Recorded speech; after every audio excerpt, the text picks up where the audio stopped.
हम कभी दो भी हो गए, लेकिन कभी अपने मार्ग से विचलित नहीं।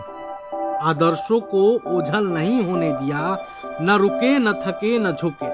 दो से दोबारा आने तक की इस यात्रा में अनेक उतार चढ़ाव आए। दो थे तब भी निराश नहीं हुए, दोबारा आए तब भी अपनी नम्रता आदर्शता को नहीं छोड़ेंगे। ये शब्द हैं भारत के प्रधानमंत्री नरेंद्र मोदी की। भारतीय जनता पार्टी की आज स्थापना दिवस है और स्थापना दिवस के उपलक्ष्य में पार्टी की ओर से देश भर में कई कार्यक्रम किए जा रहे हैं। आज हम आपको इस वीडियो में बताएंगे कि भारतीय जनता पार्टी की स्थापना कैसे हुई और कैसे एक छोटी सी पार्टी आज राष्ट्रीय पार्टी बन गई है, जिस पार्टी के नेता देश के प्रधानमंत्री हैं। कई राज्यों में इस पार्टी के नेता मुख्यमंत्री तक हैं।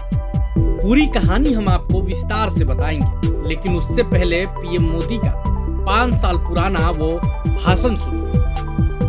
हम कभी दो भी हो गए,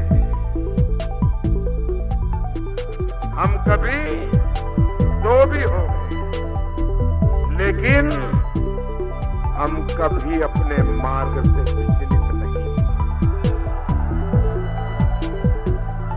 आदर्शों को ओझल नहीं होने दिया, न रुके न थके न झुके। कभी हम दो हो गए तो भी, और आज दोबारा आ गए। दो से दोबारा आने तक इस यात्रा में अनेक उतार चढ़ाव आए हैं। दो थे तब भी निराश नहीं हुए, दोबारा आए तो भी न हमारी नम्रता छोड़ेंगे, न हमारा विवेक छोड़ेंगे, न हमारे आदर्शों को छोड़ेंगे, न हमारे संस्कार को छोड़ेंगे। तो आपने पीएम मोदी का 5 साल पुराना वो भाषण सुना, जिसमें वो अपने कार्यकर्ताओं के अंदर जुनून भरते नजर आ रहे हैं कि जब हम दो पर थे तब भी निराश नहीं हुए, और जब हम दोबारा सत्ता में आ गए तब भी निराश नहीं होना है। कहानी 6 अप्रैल 1980 की है, जब भारतीय जनता पार्टी की स्थापना हुई और अटल बिहारी वाजपेयी को लाखों कार्यकर्ताओं की उपस्थिति में राष्ट्रीय अध्यक्ष घोषित किया गया। अपने अध्यक्षीय भाषण में अटल जी ने कहा, अंधेरा छंटेगा, सूरज निकलेगा और कमल खिलेगा। जनता पार्टी के तत्कालीन अध्यक्ष चंद्रशेखर मोहनधारिया और मधु लिमये जनता पार्टी के जनसंघ घटक से बार बार कह रहे थे कि आपकी दोहरी सदस्यता नहीं चलेगी, आपको राष्ट्रीय स्वयंसेवक संघ से अपनी सदस्यता खत्म करनी होगी। तत्कालीन विदेश मंत्री अटल बिहारी वाजपेयी और सूचना प्रसारण राज्य मंत्री लाल कृष्ण आडवाणी लगातार समझाते रहे कि राष्ट्रीय स्वयंसेवक संघ हमारी मातृ संस्था है, संघ में कोई सदस्यता नहीं होती। यह एक सांस्कृतिक संगठन है जो देश की संस्कृति, भारतीय परंपरा, राष्ट्रवाद और सनातन धर्म के लिए काम करता है। बावजूद इसके जनता पार्टी के अन्य घटक दल नहीं माने, जबकि सच्चाई यह थी कि आपातकाल के बाद जनसंघ ने लोकतंत्र की रक्षा के लिए अपने दल का नाम और चुनाव चिन्ह दीपक भी मिटा दिया था।